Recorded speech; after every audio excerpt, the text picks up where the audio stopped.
Dites donc, ça bouillonne dans le port de Marseille, vous savez pourquoi?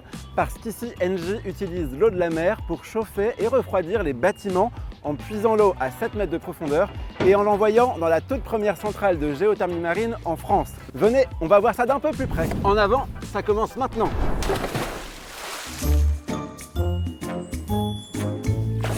J'aurais dû m'en douter, il n'y avait rien à voir dans l'eau. Finalement, Patrick, c'est dans cette centrale que tout se passe. C'est là où vous utilisez l'eau de mer pour faire du chauffage et de la clim pour vos clients. Absolument. Thassalia a été inauguré en 2016 et donc depuis 2016, nous alimentons sur le quartier d'Euro-Méditerranée, en chaud et en froid, l'ensemble des bâtiments de ce quartier. La tour La Marseillaise ou la prochaine tour de la CMA-CGM qui seront raccordées sur Thassalia. D'ailleurs, Sylvain va vous expliquer le fonctionnement de la centrale. Ouais, par contre, si vous permettez, je vais me sécher avant. Voilà, Evan, c'est ici que ça se passe. Donc nous allons rentrer dans le local eau de mer. Et regarde, c'est ici que l'eau de mer arrive, donc dans ce bassin de 7 mètres de profondeur, il fait 140 mètres cubes. Et l'eau de mer rentre gravitairement dans la centrale par vase communicant. Les pompes de circulation aspirent dans le réservoir. Et le débit maximum que l'on peut avoir, c'est 3600 mètres cubeurs. Donc le bassin a été dimensionné pour ce débit-là et aussi pour pas qu'il y ait de phénomène de vortex. L'eau de mer, pour qu'elle soit propre pour être utilisée dans les machines, nous la filtrons 3 fois. À fleur de quai, nous avons une maille à 8 cm. Ensuite, nous avons un dégrayeur sur une maille de 1 cm. Et pour finir, nous filtrons l'eau de mer à 500 microns. Et ensuite, elle va où cette eau de mer? Eh bien, ça, je vais te montrer, c'est dans la salle d'à côté.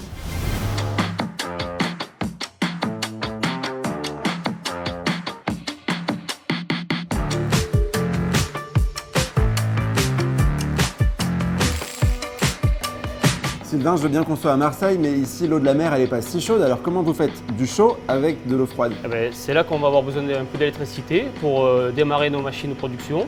Donc là, on utilise une thermofrigopompe qui est capable de produire à 63 degrés. Donc c'est la machine qui est derrière nous. C'est celle-ci. Et donc vous puisez la chaleur dans l'eau de la mer. Oui, donc l'eau de mer, on sait qu'elle varie entre 10 et 25 degrés. Donc on utilise ces calories et on les valorise avec notre machine thermodynamique.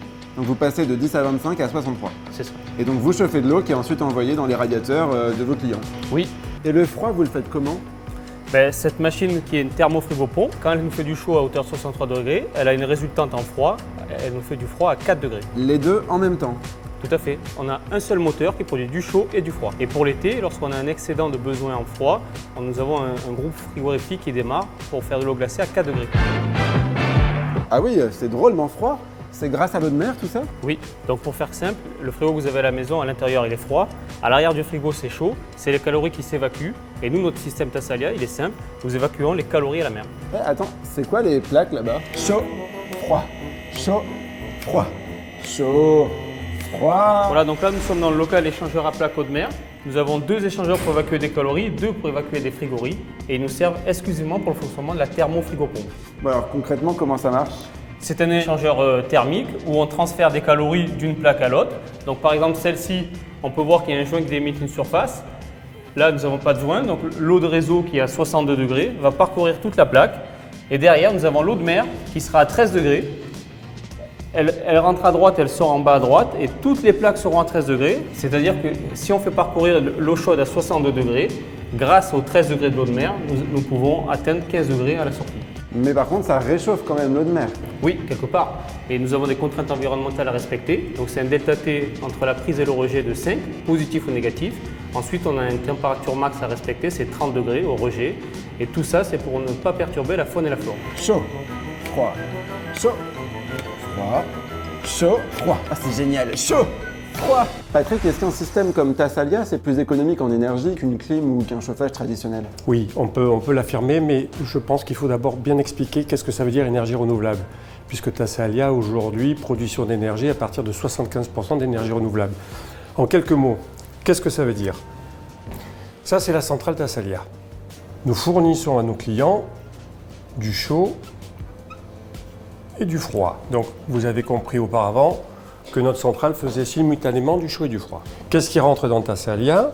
Il rentre de l'électricité. Et quand nous fournissons 4 unités d'énergie à nos clients, en fait, nous ne consommons en électricité que 1. Donc, vous voyez bien que de 1 à 4, il y a 3, et 3, c'est de l'énergie renouvelable. Et d'où vient-elle cette énergie renouvelable? C'est la particularité de Thassalia, avec de l'eau de mer. Donc, l'hiver, nous prenons sa chaleur, et l'été, nous prenons ses frigories. Et nous le renvoyons dans l'eau de mer. Donc, nous prenons les 3 qui sont la différence entre les 4 unités que nous fournissons aux clients et les 1 que nous consommons. Donc si mes calculs sont bons, ça veut dire que 75% de la consommation de la centrale vient de la mer en fait. Absolument, ce qui veut dire que nous avons un système qui est 4 fois plus efficace qu'un système classique, énergétiquement. Ok. On parle de la mer depuis tout à l'heure, mais il serait peut-être temps d'aller la voir. Et maintenant, on est sur le toit de la centrale Thassalia. On a une super vue sur le port de Marseille. Sylvain, on peut voir vos clients ici, ceux à qui vous distribuez l'énergie? Oui, tout à fait. Là, devant toi, il y a la grande tour La Marseillaise. Et sur le réseau Thassalia, nous avons une mixité de clients.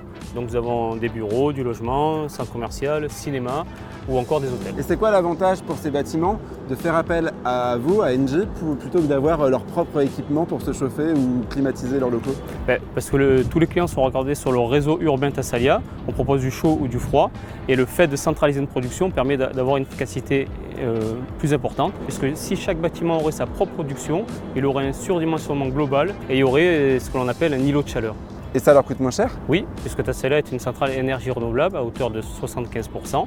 Et du coup, nous maîtrisons les coûts des énergies primaires, ce qui se reflète sur la facturation des clients. Oui, l'énergie primaire, c'est la part d'électricité dont vous avez besoin pour faire tourner la centrale. Tout à fait. Alors nous aussi, à la maison, on peut utiliser la géothermie, mais la géothermie terrestre.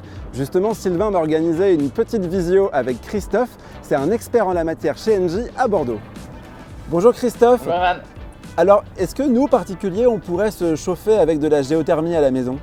Oui, bien sûr, la géothermie, elle est accessible à tout le monde en tant que particulier individuel, mais elle est accessible aussi via des réseaux de chaleur pour un particulier en appartement. Et ce sont quoi les avantages? L'avantage, il est que d'abord, ce sont des installations qui n'ont peu de maintenance.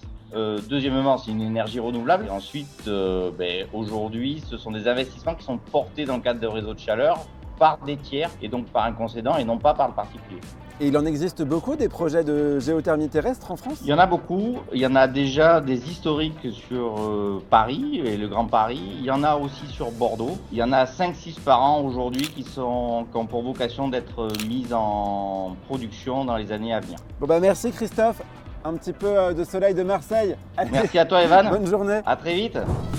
Voilà, vous êtes incollable sur la géothermie. Pour découvrir d'autres innovations en matière d'énergie, allez vite voir les autres vidéos de ma playlist en avant et abonnez-vous à la chaîne YouTube J'agis avec Engie.